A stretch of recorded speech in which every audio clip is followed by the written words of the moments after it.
The court grants primary custody of the child to Mr. Gavin Venn.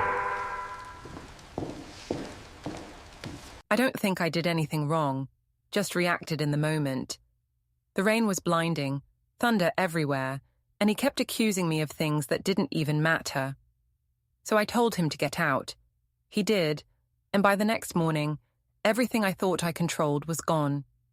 Before we dive deeper into this story, I have one small request. Please subscribe, drop a like, comment, and hit that hype button to boost this channel so more people can discover these incredible stories. The storm had been building all afternoon, the kind that made the air thick and the road slick like glass. Gavin kept insisting we should have stayed home, but I was tired of him always deciding what was safe for us. I told him I needed to clear my head, to drive, to breathe, but really, I just wanted to get away from the suffocating quiet of our house. The wipers squealed across the windshield as thunder cracked somewhere behind us. He asked again why I'd been late the night before. I said I was working late, though he already knew that wasn't true. His voice was steady but tight, asking who Theo was, why his number kept showing up on my phone bill. I told him he was paranoid, that he should see someone about his trust issues. When he didn't answer, I felt something twist in my chest, anger or guilt, I couldn't tell. The rain hit harder, hammering against the roof, and I gripped the steering wheel like it might steady my pulse. I told him if he didn't like how I lived, he could get out. He laughed, quiet and broken, then said maybe he should. So I stopped the car. The wind rushed in as he opened the door, rain soaking him in seconds. I watched him step away, headlights cutting his shape in the dark, until he disappeared behind the curtain of rain. I thought he'd call me back, that he'd beg me to stop him, but he didn't. I sat there for a minute, trembling from something I refused to name, then drove off alone. By the time I reached home, the storm had passed, leaving the driveway empty. His car wasn't there, his phone went straight to voicemail, and for the first time, the silence in our house felt like victory. I poured wine, telling myself he'd be back after he calmed down, that he always came back. But morning came, and still no sign of him. His clothes were gone, his watch, even his toothbrush. The only thing he'd left behind was a half-written grocery list in his neat handwriting. Milk, bread, batteries, ordinary things, like he'd planned to live another day here. I went to work pretending nothing happened. Theo was already there, leaning against my desk, smiling like he'd been waiting for me. He called me Storm Girl, and I laughed louder than I should have. I told myself it felt good to be wanted again, to be seen. We spent our breaks talking about meaningless things, and when he touched my arm, I didn't pull away. I told him Gavin was controlling, that I needed space to remember who I was. He nodded like he understood, but his eyes were more curious than kind. I stayed late that night, even after everyone left, helping him edit a presentation. I told myself it was work. We went for drinks after, and I didn't notice how easily the guilt dissolved under the hum of attention. By the time I got home, the house felt different, emptier, sharper. The bed looked wrong without his side rumpled. I called my mother and told her Gavin had walked out on me during a fight. She gasped and said, "Men like him always show their true colors eventually." I didn't correct her. It was easier to let her believe I was the victim. The next few days blurred together. Theo started texting me every morning, and I started dressing differently for work, brighter colors, looser smiles. People noticed. My co-workers whispered when they thought I couldn't hear, but I pretended not to care. I told them Gavin had anger issues, that I was reclaiming my peace. The words felt powerful on my tongue. On Friday, Theo asked if I wanted to go on a weekend trip to the coast. I hesitated for all of 5 seconds before saying yes. I posted pictures of the ocean from the passenger seat, never showing his face, but leaving enough for people to guess. The attention flooded in. Heart emojis, comments about fresh starts. I told myself I deserved it. I convinced myself that Gavin's silence meant he didn't care anymore. that he was probably better off. When we returned late Sunday night, the storm from earlier in the week had turned into memory. The air smelled like salt and distance. I pulled into my driveway and froze. Something was taped to my door, a folded envelope sealed in plastic to keep it dry. My name was written in neat, familiar letters, Leora Venn. Inside was a formal notice stamped by the county clerk. Notice of property division, filed by Gavin Venn. My stomach dropped. I read it twice, then again, but the words didn't change. He hadn't disappeared into grief or guilt like I imagined. He'd gone to a lawyer. He'd started building a new life that didn't include me. The rain began again, soft but steady, and for the first time since that night, I felt cold. Not from the weather, but from realizing he'd stopped being the man who waited for my apologies. He was becoming someone who didn't need them at all. I told everyone Gavin was being petty, that he'd filed those papers just to punish me for leaving him in the storm. It was easier to frame myself as the wounded one than admit I'd pushed him too far. At work, I laughed about it over coffee, saying he couldn't stand seeing me happy.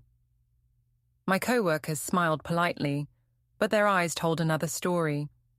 People had seen the posts, the photos with Theo, the sudden change in me. I tried to ignore their whispers, but silence has a way of echoing. When I picked Colin up from school, one of the teachers asked if everything was all right at home. I said, of course, we just needed time apart. The lie came so easily, it almost sounded true. That night, I sat on the edge of my bed scrolling through Gavin's social media. His accounts were still public, and I noticed the small changes, his new profile picture without me, his new followers, his quiet quotes about peace and renewal. It stung more than I expected. I told myself he was trying to provoke me, that this was part of his revenge. I even drafted a post about healing after emotional neglect, but I couldn't bring myself to press upload. Instead, I went to Theo's apartment, needing distraction. He opened the door, wearing that same careless grin, but his hug was different, lighter, less certain. I told him Gavin was turning the whole neighborhood against me, that he was manipulating everyone with his calm act. Theo shrugged and said, maybe I should lay low for a while. I realized then he wasn't listening, not really. I was just another story to him, something exciting until it wasn't. When I reached home, the lights in the house next door were off, and for a second, I missed the sound of Gavin's car pulling into the driveway. The next weekend, Mara insisted we have dinner with Evelyn, saying it was time to clear the air. I didn't want to go, but my mother can be relentless when she wants to seem reasonable. We sat at Evelyn's table, the air thick with politeness. Evelyn served soup without a word, her eyes sharp but calm. Mara tried to make small talk, saying Gavin would come to his senses soon. Evelyn just smiled and said her son had already done so. I shifted in my seat, pretending to check my phone. When the conversation turned to Colin, Evelyn's tone softened but carried weight. She said Gavin was spending more time with him lately, that the boy seemed calmer. My spoon slipped against the bowl, and the sound made me flinch. Mara jumped in, saying Gavin should stop using Colin to score points. Evelyn's smile didn't change, but she said some points only exist when someone's keeping score. I didn't answer. That night, Mara called me brave for standing my ground, but her voice sounded uncertain, like she wasn't sure who she was trying to convince. Monday morning, I noticed people at work looking at their phones when I walked in. My stomach tightened. Someone had found the photos, the ones from the trip with Theo. They were being shared in group chats, forwarded quietly from one person to another. I wanted to shout that they didn't know the whole story, that they didn't understand how lonely I'd been, but I kept my head high and pretended not to care. When Theo came by my desk, he looked uncomfortable. He said maybe we should take a step back until things cooled down. I laughed, too loudly, and said I didn't care what people thought. But inside, something cracked. By the end of the day, my manager called me into her office, saying my personal situation was affecting the team's image. I left early, went home, and found another envelope waiting on the doorstep. This one was thicker, with official seals on the corners. I tore it open. Custody petition, it said, filed by Gavin's lawyer. My hands shook as I read the words. He was going after custody of Colin. The date of the hearing was highlighted in yellow. I sat down on the stairs, reading the line that said, "Evidence to be presented." I didn't understand what evidence he could possibly have until I turned to the next page. Attached were screenshots of my messages with Theo, emails from work, and bank statements showing the weekends away. My throat closed. He'd collected everything, quietly, methodically, while I'd been too busy trying to look like the victim. I called Mara, but she didn't pick up. When she finally called back hours later, her tone was hesitant. She said Gavin had reached out to her, that he wanted to keep things civil. She told me I needed to think about Colin's stability. I snapped, accusing her of taking his side. She said she wasn't taking sides, just trying to stop things from getting worse. I hung up and threw my phone across the room. Later that night, I went to Theo's place again, desperate for someone to listen. But when I arrived, another woman answered the door. She said Theo wasn't home. I didn't ask who she was. I just turned and walked away. The streetlights shimmered through thin rain, and I realized I was right back where I'd started, alone in the storm, except this time, there was no one left to throw out of the car but myself. The day of the hearing came faster than I expected. I'd spent the week convincing myself Gavin wouldn't go through with it, that some part of him still remembered the life we'd built together. But as I walked into the courthouse, I saw him sitting on the bench outside the courtroom, calm, collected, dressed in a grey suit I didn't recognize. He looked different, firmer somehow, as if the man I'd always called too gentle had been replaced by someone carved from resolve. I wanted to say something sharp, to pierce that calm. But his lawyer stood beside him, and I realized I was just another case on their agenda. Inside, the room smelled of paper and rain-soaked coats. My lawyer whispered that the evidence against me was strong, but we'd appealed to empathy. I nodded, pretending to understand. When the judge entered, I felt small for the first time in years. Gavin's lawyer presented everything neatly. Receipts, messages, photos, and even testimony from my manager confirming I'd blurred professional boundaries. Every detail I thought was invisible was now printed in black and white. When it was my turn, I said Gavin was vengeful, that he'd always been controlling. The judge listened politely but asked if I had proof. I didn't. My lawyer tried to steer the conversation toward reconciliation, but the facts weighed heavier than any words. Evelyn sat in the back row, hands folded, watching quietly. When Gavin spoke, his voice didn't tremble. He said he wanted stability for Colin, not revenge. He said he'd forgiven me personally but couldn't allow chaos around his son. I felt the words land like small, deliberate stones. They didn't cut, they buried. After recess, I found myself alone in the bathroom, staring at my reflection. I looked older, harder. I thought about calling Theo, but the idea made me laugh. He'd stopped replying weeks ago.